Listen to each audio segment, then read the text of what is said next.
Hello there! Welcome to Creature Creator, the show where I help you design monsters and encounters inspired by your favorite characters. I'm Flintworth, and for the 10th video in this series, I'm gonna be bringing you all to Jurassic Park to show you some of my favorite ways to design some prehistoric encounters. 0933, 632. Make mommy proud, Jason. Be my victim.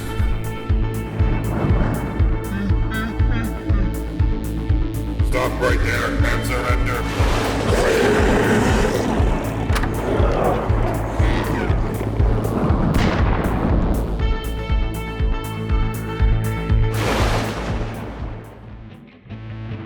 I don't think I'm going against popular opinion here when I say that dinosaurs are f***ing awesome.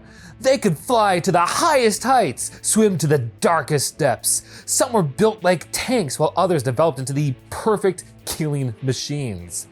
It's almost fitting that it took a freaking meteor to finally end their reign over the Earth. Which, considering it lasted well over 150 million years, that isn't too shabby if you ask me.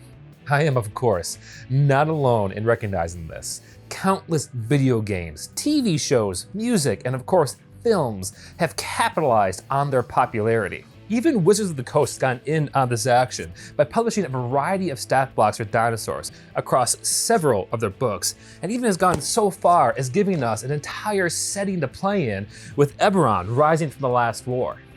While all this is cool and all, I didn't want to talk about our scaly predecessors simply for the spectacle they could add to a game. Oh, far from it. You see, by principle, every one of our games is founded on one key element: conflict. Without it, we wouldn't have anything to motivate our characters, to rise above every challenge, to ultimately go out to defeat evil and save the day. Simply put, without conflict to run our stories, we wouldn't have a game to run. More often than not, Dungeon Masters achieve this by turning to a classic BBEG, also known as a big bad evil guy, to be the main source of discord in their games. And frankly, who could blame them? Some of the best adventures published by Wizards of the Coast are due to starring classic villains like the vampire Strahd von Zarovich from The Curse of Strahd. And yet we all know that every tale can revolve around a single conniving villain.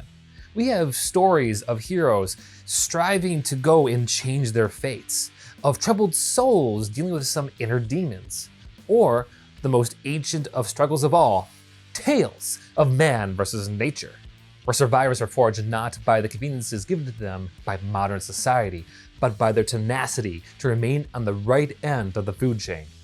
No other collection of creatures in recent memory has forced heroes to deal with this challenge better than the dinosaurs featured in Steven Spielberg's cinematic blockbuster Jurassic Park, which first premiered back in 1993.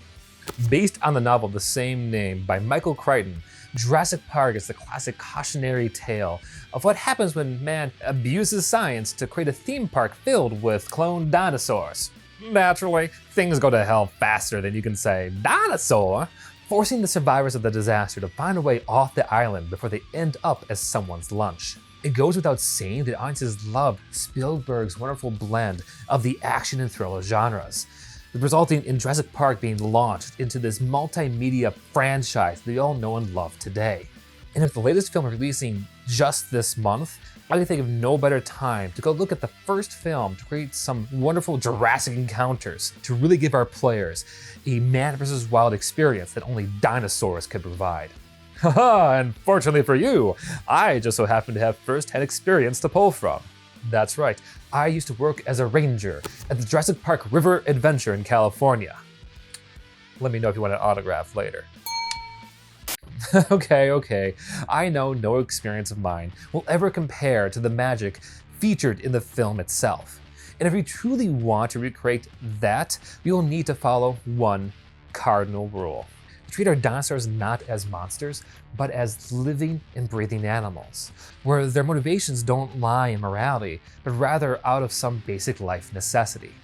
which could be something as simple as hunting for food to something as intense as protecting their young from other predators.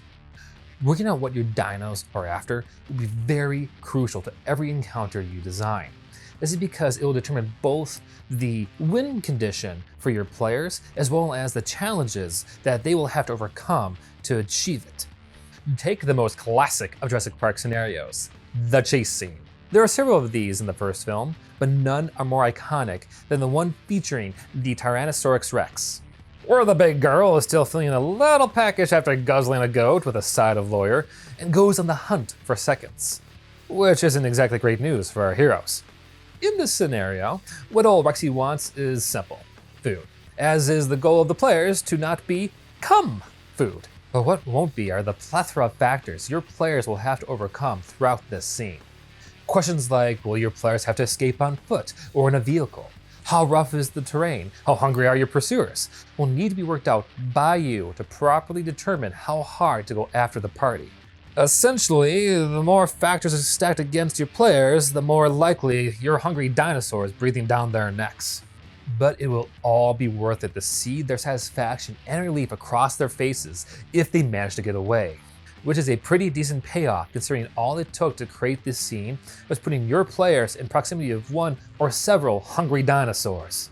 What's more is how this encounter can be spiced up by making your players the bystanders to the whole chase, where they have to contend with not getting stepped on top of also not getting caught. Speaking of getting trampled, another staple to the films are what I call Rampage Encounters, where the heroes are essentially stuck in the middle of a dinosaur going ham, wrecking anything and everything in its vicinity. When setting up an encounter like this, you'll actually have a little bit more wiggle room. At the most basic, your dinosaur may be just trying to protect its young. However, I cannot help but encourage you to consider just placing your rampaging Goliath into an unfamiliar, terrifying environment. Partly so you too can have some fun setting things like flaming cars at your players, but mostly so you can change things up from our chase encounters earlier.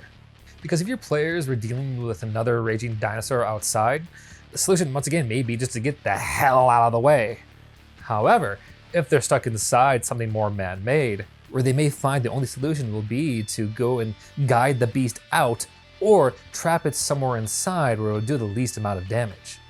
To be fair, with both of these encounters, your players may just go with the option to stand and fend off the beast themselves, which, if you happen to use a more combat-heavy system like Dungeons & Dragons, I could easily see happening.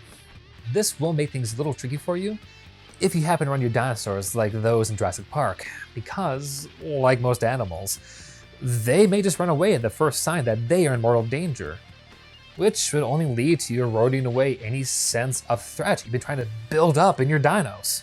If you wanted to prevent this, I would suggest either limiting the amount of resources your players come across or simply finding a way to remove their way to fight back altogether. But if you really wanted to have some form of combat in your games, while staying true to the original film, I would treat the dinosaur's hit point values not as an indicator of whether it's alive or dead, but rather as a pain threshold, where upon its depletion, the dino will be forced to run away. I feel letting your players kill your dinosaurs outright would build up your players way too much. A major element of what made Jurassic Park's original creation so terrifying was the slow discovery that they were creatures far more powerful than anything humanity could ever hope to control. Yet it can and should be said that it's that same overwhelming strength, power even, that what makes these creatures a wonderful, majestic sight to behold. And allowing your players a chance to encounter your dinosaurs in peaceful and tranquil settings is the final piece we need to round up all of the encounters I have spoken about today. The animal kingdom, whether it be from modern or prehistoric times, is something both to fear and marvel at. To only go and expose your players to its horrors would be a disservice to the natural beauty and wonder they also could be experiencing. So whether you set your games out on an island lost to time or in a theme park filled with clones, make sure to run a few of these tranquil encounters for your players, to give them a chance to roleplay in your world so that they can rediscover the one truth that we all know, that dinosaurs are awesome.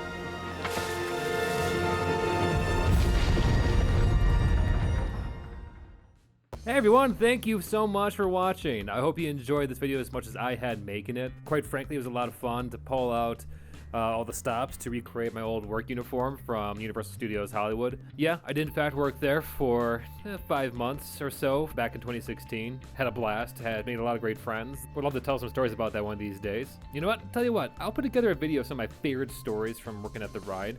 If this video ever gets 1,000 likes or I get 1,000 subscribers, whichever comes first. Otherwise, if you guys out there have any suggestions or requests, send them my way. I would love to actually start, well, not find the trends, but more so give to you videos based on characters that you would like to see. So let me know what those are. And if this is your first time watching, hey, consider subscribing, consider liking. And if you don't either way, that is fine by me. Just know that you are beautiful. I love you anyway. Take care. I'll see you all next time.